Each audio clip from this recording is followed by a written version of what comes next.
So this is a fun example. It's a concatenate example. Okay, I'm going to return to the table of contents and just in case, and then click concatenate or $sign. So purpose, or the and sign. So purpose, create a unique identifier so you can run formulas on it. Okay, so this is the question over here on the right hand side in column H. I want to know how much Bob from New York gave us. However, there's a Bob from San Diego I want to exclude. Let's go down here and let's look.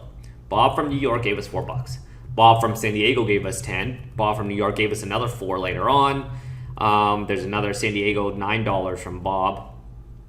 Let's see if there are any more New York Bobs. New York Bob for $44. So I want to look at this list and I want to say, look, how much did Bob from New York give us? Well, you're going to say, well, son, I'm going to use sum if. Well, the problem is sum if can only look at one column. So let's try to do that. Let's say, okay, son, I would have just used sum if. Well, I'm going to say sum if what range? This. What's my criteria? The static formula Bob. And what range do I want to put in? Here. $80. Uh-oh. The problem is that it's including the San Diegos, right? All the Bob from San Diego is now included in this. My boss just asked me for how much Bob from New York gave us. Well, what do? Let's say this list is 10,000 lines long. Are you going to go and manually count it? No. Okay. What you're going to do is use a concatenate example. Okay. You're going to use concatenate as a function to create a unique identifier. Right now, I only can identify Bob, this attribute A, and then attribute B of city. So what I'm going to do is I'm going to create a unique identifier. And using a unique identifier is just so key in understanding how to do data analysis. Okay, you're going to create a unique identifier because without unique identifiers, it's just too hard to do really anything. So the unique identifier is going to be concatenate. Okay, it's going to type it out for me. So I'm just going to select it. Concatenate. Open parentheses. My first text is Bob, and my second text is New York. So now I have, look here, Bob New York and Bob San Diego, right? Sweet. So what I need to do is change this sum if. I'm going to delete the sum if. Now I'm create a new one. Sum if this range is what criteria? The criteria is Bob New York. And I'll show you in a second. I'm going to rewrite that formula. And how much did they give me in donations? Close parentheses. This is my range. I'm going to enter.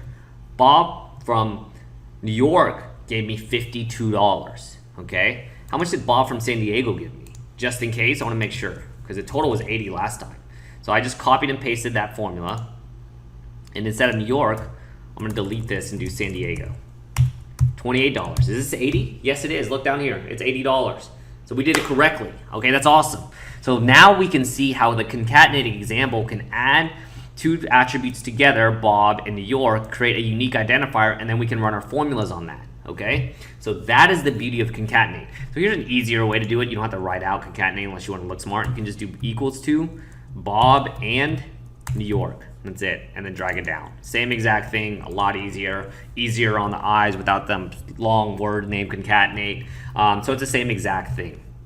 So I want to know how much Bob from New York gave us. However, there's also Bob from San Diego I want to exclude. How do I do that? One, create a unique identifier, and then use my sum if formula. Okay, sum if we already learned. If you haven't, you need to watch that video. It's such an important thing to write, to understand. And then you type in Bob New York, okay? And then here's one more time I'm going to do this and make it a little bit more dynamic. Sum if this range is equal to what criteria? Instead of typing it out, I'm just going to type, I'm going to click it here, B7. B7 is Bob New York. And what range do I want to sum? I want to sum this range. That's it, $52. Got the same exact answer. So this way I don't have to type it out. Remember relative and locked references. So do I need to lock it or not lock it? F4 locks it. Hit a couple more times and it's unlocked. So it's very important to understand that, or you're going to give your boss some wrong information, and that's not going to be good. So again, that's our concatenate example. It creates a unique identifier for us to run our data analysis on.